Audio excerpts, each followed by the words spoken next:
አልተመረኩም፣ ዲግሪ የለኝም። እስከ 12 ነው የተማርኩት። ዩኒቨርሲቲ ስባረር ነው የጨረስኩት። አስተማሪ ልሆን ነው አልኩኝ። ልቀጠር ነው መተል ታስተምር ትችላለህ ሲሉኝ ኮራ አልኩኝ። ነገ ነው የምመጣው ዛሬ አይመቸኝም አልኩኝ። አንተ ጋሪ ላይ ነህ? ጋሪ ላይ ነኝ። ወረድን ከጋሪ ስትሪንጋርትን አድርሰን ተመለስን። ከባለቤቴ ጋር ጨፈርን እዛች ደሳሳ ጎጆ ቤት ውስጥ በደስታ ዘለለን። ለምን ስትመለሱ? ደስ ብሎን ነው። ምክንያቱም ደሞዝተኛ ያልሆን ነው። ቋሚ ደሞዝ አለኝ ማለት ሴፍ ነው ሁሉ ነገር። የቤት ኪራይ ምን ከፍላናታም። የቤት ኪራይ አከራዩ የሁለት ወር 3 ወር ይተውልናል እያዘነ መጥቶ ፊታችንን አይቶ አዝኖ ወይ የሆነ ስትሪንጋርትን እንሰጠዋለን ይዞ ይሄዳል። ሽጥና ስራ በቃ ይሄንን እንካ ምናምን እያልነው በነጋታው ጠዋት ልብሴን ለብሼ ሸሚዜን ጠቅጥቄ ከቻይና የተባረርኩበት ሰርተፊኬት ነው ያለኝ። እሱን ይዤ ያው ግቢ ስገባ JW የሚባል የቪዛ ወረቀት አለ። እሷ ወረቀት አለችኝ።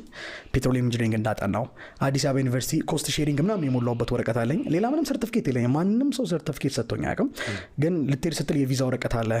አዲስ አበባ ዩኒቨርሲቲ ኮስት ሼሪንግ የሚባል ለምግብ ምናምን የሚሞላ እሱን ያለኝ። እነሱ ምናምን ሰብስቤ አዲስ አበባ ዩኒቨርሲቲ መታወቂያ ያለችኝ እሷን፣ የቻይና መታወቂያ ያለችኝ እሷን አርግቼ በባይንደር አርግቼ ልክ እንደ ሲቪ በባይንደር ወራሱ እኮ አይመጣም ራሱ። ልክ ጉዞ ሲጀምር ከነበርንበት ከገጠራሙ አካባቢ ወጥቼ ስፓልቱ ዳር ስደርስ ማስታወቂያ ተለጥፏል ስልክ ጀት ላይና ቤተልሔም ትምህርት ቤት የፊዚክስ መምህር እንፈልጋለን በዲግሪ የተመረቀ 2 ዓመት ስራ ልምድ ያለው ይላል። ከዚህ በፊት እነሱ ለጥፈዋል ለካ እየፈለጉ ነው ሳይ ዲግሪ 2 ዓመት ስራ ልምድ እኔ የለኝም። 2 ዓመት ስራ ልምድ የለኝም፣ በፊዚክስም ዲግሪ የለኝም። ልመለስ አልኩና አይ ብዬ ሄድኩኝ። ግን ባላየሁት ብዬ እንትን አልኩኝ። ኮንፊደንስ መታው። የሆነ ነገር ኮምፔር እያደረገ ነው ከኔ ጋር። እኔ በእጅ ያለችው ትንሽ የበትርናት ባህር ነው እየጠበቀኝ ያለው ማለት ነው። አሁንም ትንሽ ስፓልቱን ተሻገሬ እንዲሄድኩኝ አሁንም ያንን ማስታወቂያ 2ኛ ጊዜ አነበብኩት። መገጣጠም ደግሞ አይ አልኩኝ በቃ አይ ተስፋ ያለኝ አይመስለኝም። ልክ ግቢ በር ላይ ማስታወቂያ ቦርድ ላይ ተለጥፏል። ድጋሚ ትቼው ገባሁ። ዳይሬክተሩ አገኘኝ።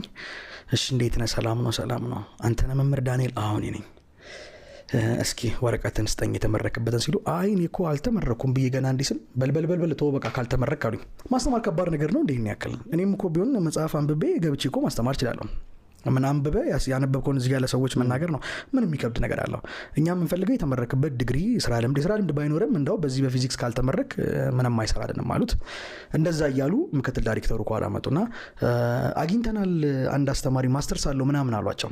ሲሏቸው በቃ እንግዲህ ሌላ ጊዜ ስራ ካለ እንደውላለን ሂዳሉኝ።